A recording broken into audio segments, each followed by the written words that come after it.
Hi, roommate. I'm really excited to finish Where the Mountain Meets the Moon.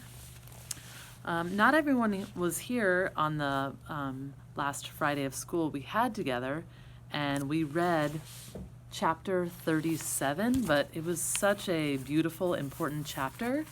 I would like to reread it so everyone can hear it. And as I always say during Reader's Workshop, strong readers go back to the last chapter they finished and reread a few sentences just to re-jog their memory of where they were at. Minli suddenly thought of Ma and Ba.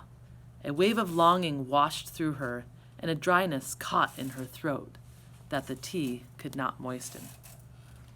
And we talked about how Minli is suddenly missing Ma and Ba quite a bit after she hung out with the twins and their very loving family. So chapter 37.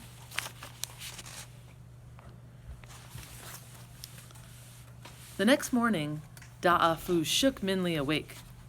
"Wake up, sleepy," Da'afu said, pulling her up. "Come on, we want to show you something."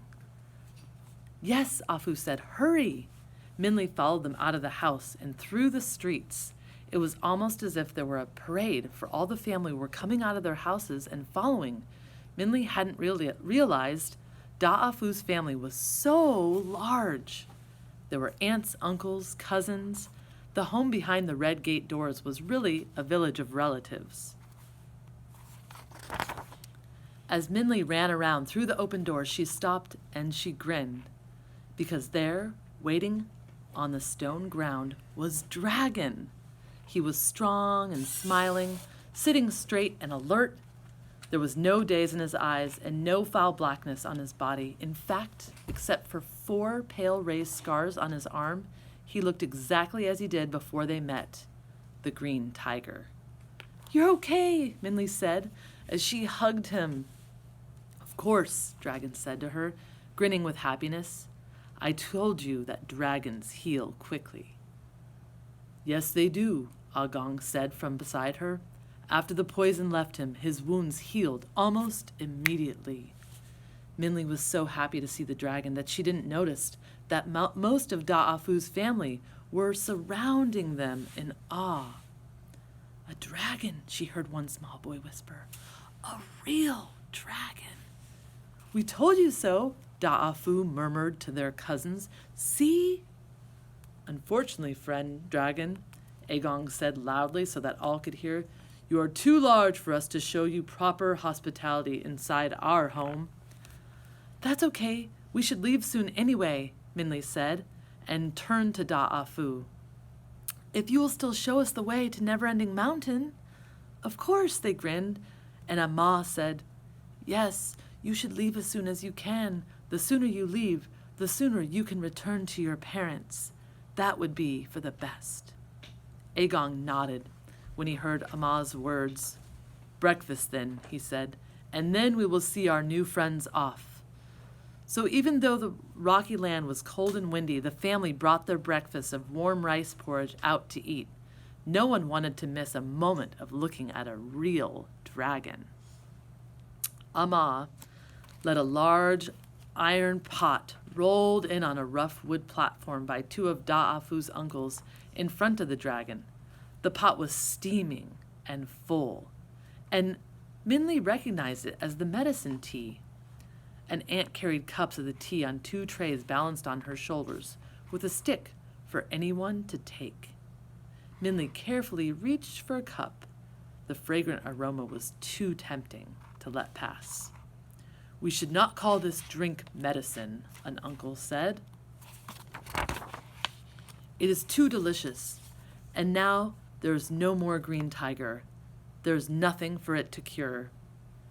"Maybe we should call it well tea," Afu laughed, "since the green tea is down in the well." "No," Agong said, "we want to remember our friends, not our enemies."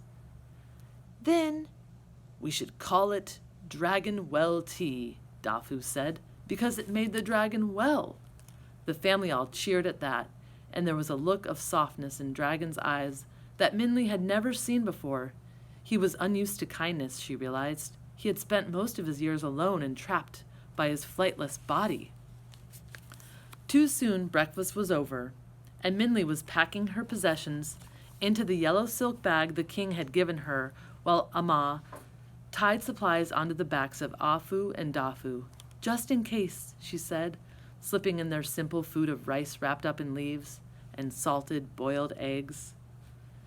Bring Minley to Neverending Mountain and then come right home. Agong put his hands on Minley's shoulders and said, You're a brave girl, Minley, quick and clever, but you have been away from home too long. Go as quickly as you can. Amma wrapped her warm arms around Minley, then brought out a warm jacket. For you, she said. We made it while you were sleeping. Your dress is too thin for the mountain. The jacket was multicolored, made of large patches sewn together, some dark blue, some deep purple, a few bright red. Minley smiled, thankfully. Already the cold wind was chilling her, but she was hesitant to ask these people for anything since they had already given her so much. As she put it on, she marveled at its warmth.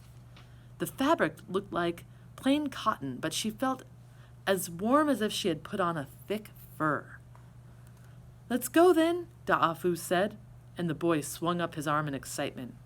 It was only then that Minley noticed a large gash missing from his sleeve. She looked at the sleeve of her new coat and the bright red patch that made it, and she gasped.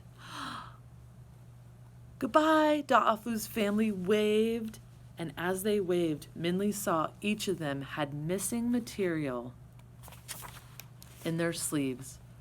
Her goodbyes froze in her throat as she realized her warm coat was made of pieces cut from the family's own clothing. Come on, Afu said, her white hand slipping from her notched sleeve to pull at Minley. Hurry up! Yes, Dragon said. We should go so the twins can return to their village as soon as possible. Minley nodded, and as she waved a grateful goodbye to the village, a sea of ruined sleeves fluttered back at her. And in the beginning of the chapter, you can see a really beautiful illustration of the special jacket that's patched together from all the villagers' very own clothing.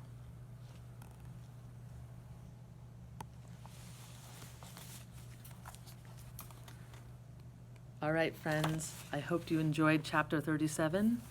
Stay tuned. Next up, chapter 38, and where the mountain meets the moon. And this is a hint of what's to come. Bye, guys. See you soon.